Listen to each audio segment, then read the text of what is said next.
6 sa bawat 10 Pilipino ang namamatay na hindi man lang nakapupunta sa mga ospital. Kaya nakakadismaya na merong mga health facility na pinondohan naman ng milyon-milyong piso pero iniwan na lang hindi tapos at inabandona. Ang masakla pa, ang ilan sa mga hindi napakikinabagang proyekto ay matatagpuan sa pinakamahihirap na lugar sa bansa. Tinungo ng Reporter's Notebook ang DPWH Northern Samar District 1 na siyang implementing agency ng rehabilitation ng RHU sa San Isidro at San Antonio District Hospital. Napag-alaman naming iniimbestigahan na ang district engineer na humawak sa mga proyekto. Ito pong San Isidro ay 92% completed. At ang itsura nito, sir, talagang winasak na pader, ilang poste, kulang ng isang poste, nagkaroon na ng steel beams, pero dahil hindi kumpleto, hindi pa pwedeng buhusan. Dito sa records na sa akin, palagi ko meron ko na nito. Although merong reported naman dito sa actual na 77.37%, no payment, no disbursement. Subject for termination na rin daw ang proyekto.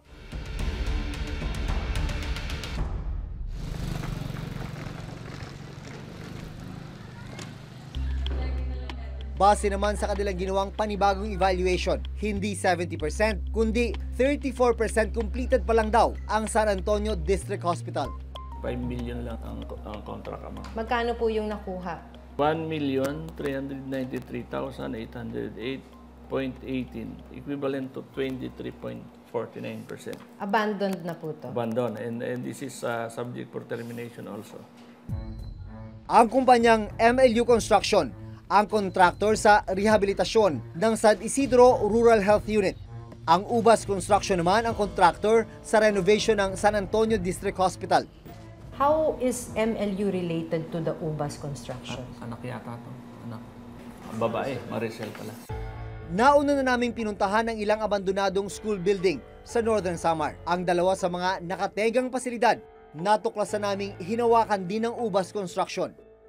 Sa datos mismo ng DPWH Northern Samar District 1, sa 22 inabandona at hindi tinapos sa proyekto sa Northern Samar, 15 ang hinawakan ng Ubas at MLU.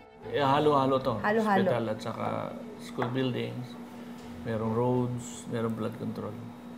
You were saying, sir, sa dami niyan at na-terminate na nga lahat ng kanyang proyekto, 15, for termination ang kanyang mga proyekto. Bakit hindi pa sila blacklisted? Papunta na Miss Maki yan doon for blacklisting. Yung blacklisting kasi ang di-decide na yan, central office. Yung terminate namin is within our authority lang. Na kung ano yung in-approve namin contract amount, kami rin na mag-terminate na. Ang nakikitang problema ng isang legal expert sa public works, mabagal ang pagbablacklist sa airing contractors. Blacklisting should be faster, because there seems to be almost a judicial-like, court-like process in blacklisting. Actually, it's not good for the Business Awards Committee to initiate its own investigation for blacklisting because that is something for the implementing agency. The second thing is to propagate blacklists. So I think there should be some sort of central database. It should be mandated. It should be compulsory. So that if I am a contractor is blacklisted in one agency, it should cascade to the others. And it should be at all levels. Ang isa pa raw butas sa batas sa Republic Act 9184 o Government Procurement Reform Act na sumasaklaw sa pagkuha o pagbid ng mga contractor. Kung ma-blacklist man ang isang contractor, maghihintay lang ito ng 1 hanggang 2 taon. Pwede na ulit siyang sumali sa bidding ng anumang government project. Ultimately, kapag nagkaroon ka na ng 3 faults, for example, or na-prove na for 3 times, hindi maganda yung naging performance mo in executing government projects, then you will be forever barred in implementing government projects. We have already blacklisted more than 18 contractors since the start of this administration. So we're very serious dito sa ating sanction mechanism, but we just want to make sure that we are following due process along the way. Ayon sa eksperto, Maari rin daw magsampa ng civil o criminal case ang implementing agency laban sa contractor na lumabag sa pinirmahan nitong kontrata. There are other penalties which can be imposed outside of the administrative process, and these are civil suits, no, like damages, in which case the government can initiate suits, no, or other aggrieved parties. If a private party suffers damages, let's say it was a wrongful construction over someone's property, they can file. Pinuntahan namin ang opisina ng UBAS at MLU Construction, pero hindi pa rin sila nagbibigay ng pahayag. Tinawagan at pinadalhan din namin sila ng sulat, pero wala pa silang sagot hanggang ngayon. May external pressure yan, outside and inside, and yun nga po, parang hindi nila maiwasan. Nare-report. So, anyway, yun, may sinusolusyonan na natin. So, ibig sabihin po, yung mas mataas sa kanila na opisyal would tell them na i-declare mo siyang ganito. Halos kompleto na. Siguro. May corruption ba, sir? Sa ahensya? Hindi naman siguro corruption na yan. Na-corrupt lang sila. No, siguro by telling them na i-report yung gano'n. Yun lang corruption doon. Itinanong rin namin sa Department of Health na pinagbulan ng pondo sa pagtatayo ng mga inabandonang ospital sa Northern Samar kung bakit hindi nila na-monitor ang implementasyon ng mga proyekto. This is one important intervention that we are trying to address, making sure na dapat on time po yung ating pag-construct sa facilities. Kahit na-download na po yung tela sa DPWH or the LGU, the regional office of the Department of Health has still the accountability to make sure that is completed on time.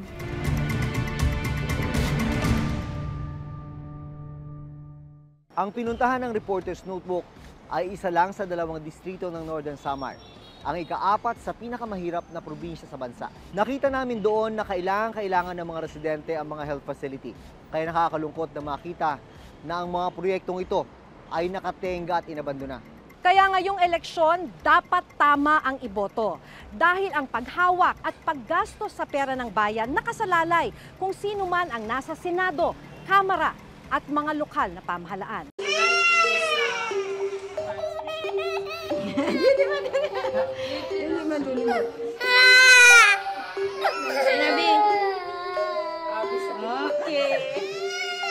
Sa dating dressing room ng isang covered court sa bayan ng San Isidro sa Northern Samar, nakapila ang ilang residente. Isa na rito si Jeneline Galoy na karga ang 2 buwang gulang na anak na si Baby James. Ang pakay nila sa dressing room, pagpapabakuna. Bilang nanay, kumusta yung pagpapacheck up ng mga anak na nandito lang sa gilid ng covered court, hindi sa mismong RHU? Yun nga, parang hindi conducive, tapos ganitong setup, nagsisiksikan, tapos magulo, minsan. Mas maganda yung meron talagang proper place. Itong covered court ay katabing-katabi lamang nung Rural Health Unit na hanggang sa ngayon ay hindi pa tapos. At dahil nga wala silang ibang espasyo na magagamit, ang ginagamit nila ay yung dressing room nitong covered court. Ito ang Rural Health Unit o RHU ng bayan ng San Isidro. Isang proyekto sa isa sa mga pinakamahirap na probinsya sa Pilipinas na ipinagawa pero hindi natapos.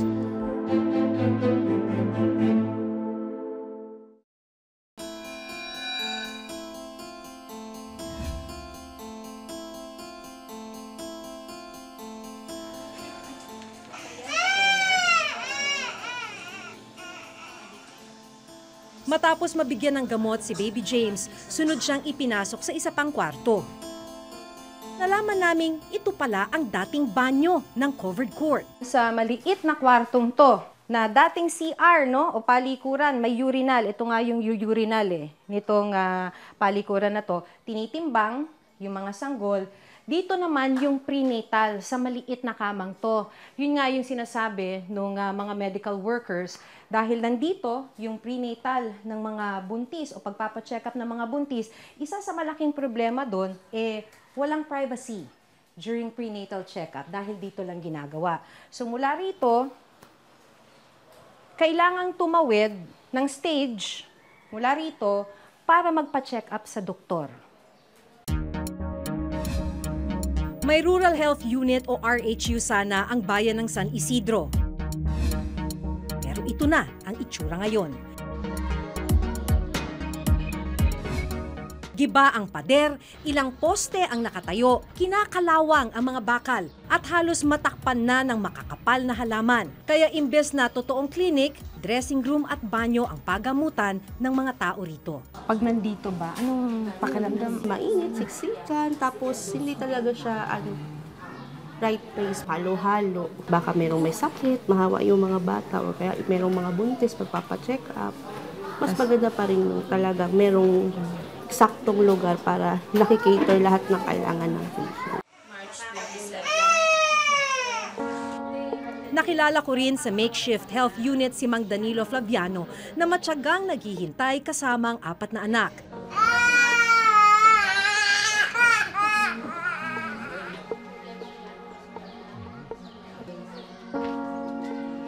Yung siksikan doon, kumusta? May inaalala ka ba habang nagsisiksikan sa loob? Oo, masikip nga. Hindi kantong bata. Kung nasagi niya yung hindi ko alam kung ano mayayari, pero siguro masasaktan yung bata. Gaano ba ka-importante sa'yo na may RHU? Lalo na ganito kadami yung binabantayan mong bata. Oo, siyempre, laking importante kasi kung sa ibang mga private hospital, malaking gagastusin. Dito lang ito, libre. Ano nga ba ang nangyari sa Rural Health Unit na makatutulong sana sa mga residente ng San Isidro? Sa totoo lang, natuwa yung mga medical workers nung simulan ang pagpapagawa nitong Rural Health Unit noong July 2017. Marami kasi silang plano sana para dito luluwang at magiging bago yung gusali. In fact, isa sa mga balak na ilagay dito ay yung paanakan because for some time wala nang lying in itong Rural Health Unit ng San Isidro. Ang problema, ito yung naiwan sa kanila. Halos 2 taon na ganito, nakatiwangwang, giniba lang yung mga pader nung lumang gusali nitong RHU, tapos iniwan na ganito nakatiwangwang. Dati, ma'am, ano ho siya? Ito po, midwives room po ito. Parang pinaka-opisina lang po ito ng midwives. Midwives. Midwives. Yung part na yun po, a consultation room para sa MHO. Yung part doon, dental. Tapos doon po yung part naman na doon. Yun yung pinaka-reception.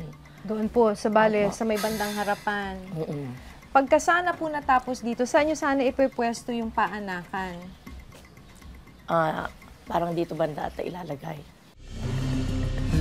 Sa dokumentong ito mula sa DPWH Northern Samar District 1, July 2017 ang simula ng expansion and rehabilitation ng RHU ng San Isidro. 2.2 million pesos ang inilaang pondo para rito. Galing ang pondo sa Health Facilities Enhancement Program ng Department of Health o DOH. Target completion date nito, November 2017. Ayon mismo dito sa dokumento mula sa DPWH, status of projects as of February 2019, itong Rural Health Unit ng Bayan ng San Isidro ay 92% completed. Kwento ng Municipal Engineer ng San Isidro, ilang beses na silang lumapit sa DPWH para alamin kung kailan tatapusin ang proyekto. So 92% completed ba ang ganyan, sir? Sa base siguro sa ano nila kasi sila naman yung nag-validate, yung taga DPWH, sila yung may copy ng scope of works, yung program. Anong ginawa ho ng LGU? Pumunta din ako, ma'am. Try ako pumunta sa DPWH. Ano Tapos yun, ang sabi nila na i-inform nila yung contractor. Actually, tinawagan nga, dyan ako sa office ng district engineer, tinawagan yung contractor. Tapos yun, ang sabi nila, ipapatrabaho naman. Pero hanggang ngayon, walang trabaho. Sobrang sama ng loob kasi how many years na kami ng ganito ang sitwasyon namin. Sana mabigyan pansin kami nito. Kasi may mga evaluation din kami dito. May mga kung maganda ba yung services namin. Paano namin mabibigay yung tamang services kung ganito yung workplace namin. Parang wala kaming pag-asa. Napakahirap ng ganito na hinihintay nga namin na sana matapos to kasi last 2017 pa kami nag-expect na matapos ito. So, ano ngayon, it's 2019 na, almost 2 years na naghihintay kami na ganito kami. Tumawid ulit tayo ng dagat para makapunta naman dito sa may San Antonio. Ang pupuntahan naman natin dito ay yung District Hospital.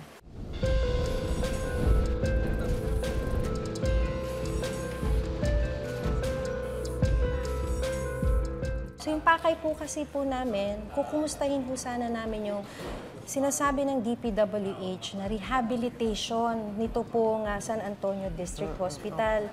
Kumusta naman po? Hindi nga natapos. Nag-start lang sila, tapos ito ang nangyari. Nung una, pinatransfer kami doon. Ano po ba yung dapat nilang ginawa? Bali yung roof, tapos yung mga CR sa wards, tapos ito, painting din, rehab. Kasama po yung mga kisame. July 2017 ang simula ng rehabilitasyon ng District Hospital ng San Antonio. At tulad ng Rural Health Unit ng San Isidro, makalipas ang halos 2 taon, hindi pa ito natatapos. Itong kisame, hindi lahat. Binaklas-baklas lang nila yung luma, pinalitan. Pero dapat sana, ubus yata ito eh. Dapat yung hindi dapat ganyan ang itsura. Oo nga. Na parang... Kung saan lang yung gusto nilang, yung parang luma na, yun lang kinuha nila. Ito, trabaho din nila to. Ito pero wala pang kisame nga. So, ibig sabihin, pati ito, iniwan nilang nakatiwangwang na ganyan. Opo. Maging ang mga sirang bintana ng ilang opisina, napilitan na lang nilang lagyan ng plastic cover dahil iniwang butas ng kontraktor. Dati anong laman nito dati? Ano yan? Jealousy. So ito po, tinakpan nyo na lang kasi iniwan nilang butas. Opo. Bukod sa mga butas na kisame at sira-sirang mga bintana, ang mga banyo ng ospital na kasama sa renovation, hindi rin nagawa. Ay, hindi nila ginawa. Not at all. Opo. Kasi yung floor drain dyan, sira din. So talaga barado. Opo. Ramdam ng mga nasa ward ang hirap na wala silang magamit na palikuran sa kwarto nila. Mahirap ba pagka walang CR? Tapos nandito ka nagbabantay ng anak mo? Oo, mahirap pag walang CR dito sa room kasi pag ikaw lang mag-isa, walang kasama, pupunta ka pa doon sa dulo. Di mahirap, walang maiwan. Bahagi ng rehabilitation nitong district hospital ang pagpapatayo ng doctor's quarters. So sinimulan yung doctor's quarters noong mga November 2017, iniwan na ganito, nakatiwangwang bandang January 2018 daw. So sobrang tagal na nakatiwangwang itong doctor's quarters, ganito na rin. Yung itsura, tinubuan na ng halaman. Gaya ng ginawa ng municipal engineer ng San Isidro, ilang ulit rin daw tinawagan ng Chief of Hospital ng San Antonio ang DPWH tungkol sa natigil na rehabilitasyon. Pero hanggang ngayon, wala raw bumabalik para ituloy ito. Kinulit ko talaga, ano nang nangyari? Bigyan niyo kami ng report, paano na, kailan ba ito matatapos? Bakit importante na may district hospital itong San Antonio? Very importante kasi tingnan nyo naman, island ito. Pag masama ang panahon, saan pupunta ang pasyente? Hindi mamamatay kung walang hospital. Sa dokumentong nakuha ng reporter's notebook sa DPWH Northern Samar District 1, 70% completed na ang rehabilitasyon ng San Antonio District Hospital. Of course, parang disappointed ako. You have to be yung initiative mo, kailangan paganahin, tapos resourcefulness kasi hindi ka naman binibigyan ng budget sa province for those repairs na malakihan. So paunti-unti na lang namin nire-repair and then some of the materials sa bulsa namin. Sa bulsa nyo? Opo.